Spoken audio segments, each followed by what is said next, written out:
Chapter 27 Mike TV is sent by television. Mike TV was even more excited than Grandpa Joe as seeing a bar of chocolate being sent by television. But Mr. Wonka, he shouted, can you send other things through the air in the same way? Breakfast cereal, for instance. Oh my, Samantha aunt, cried Mr. Wonka, don't mention that disgusting stuff in front of me. Do you know what breakfast cereal is made of?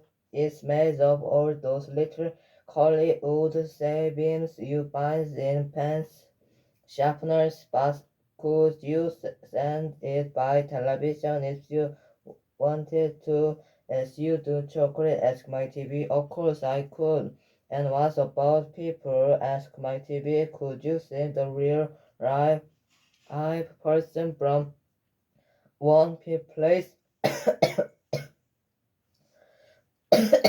place to other in the same way? A person, cried Mr. Wonka, earlier of your local, but could this be done? Good heavens, child, I really don't know. I suppose it could. Yes, I'm pretty sure it could. Of course it could. I wouldn't like it. Risk it, though. He may have some very nasty result. But Mike Chibi was already bored and running the moment he heard Mr. Wonka saying, I'm pretty sure it's good. Of course I could. He turned away and started running as fast as he could towards the other end of the room where the great camera was standing. Look at me, he shouted as he ran. I'm going to be the best person in the world to be sent by television. No, no, no, no, cried Mr. Wonka.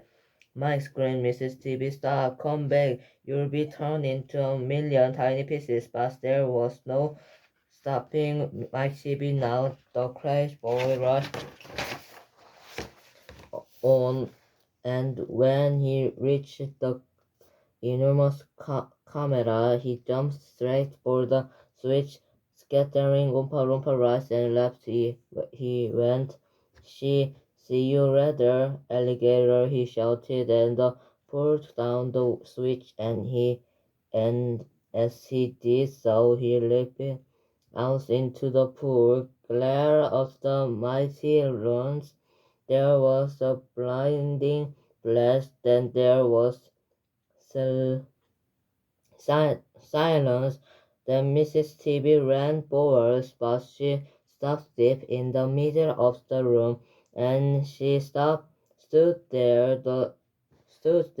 She stood st- st- staring at the place where her son has been, and her great red mouth open wide, and she screamed, he's gone, he's gone. Great heavens, he has gone, shouted Mr. TV. Mr. Wonka hurried forward and placed the hands gently on Mrs. TV's shoulders. She we shall have to hope for the best, she said. We must pray that your little boy will come out unharmed. At the other end, Mike, screamed Mrs. Tibbs, clasping her hands in her hands. Where are you? I'll tell you where he is, said Mr. Tibbs. He's whizzing around about our heads in a million tiny pieces. Don't talk about this. Where's Mrs. Tibbs? We must watch the television set, said Mr. Wonka. He had many come through any moment.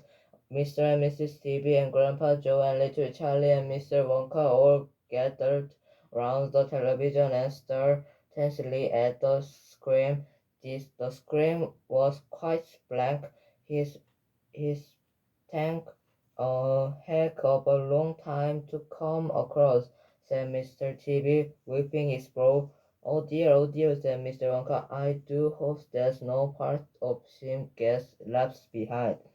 What on earth do you mean? Asked Mr. Wonka sharply. I don't wish to or news and Misanka, but it does sometimes happen that only about half the little place finds their way into the television set. It happened last week. I don't know why, but the result was that only half a bar of chocolate came through. Mrs. T.V. let out a scream of horror.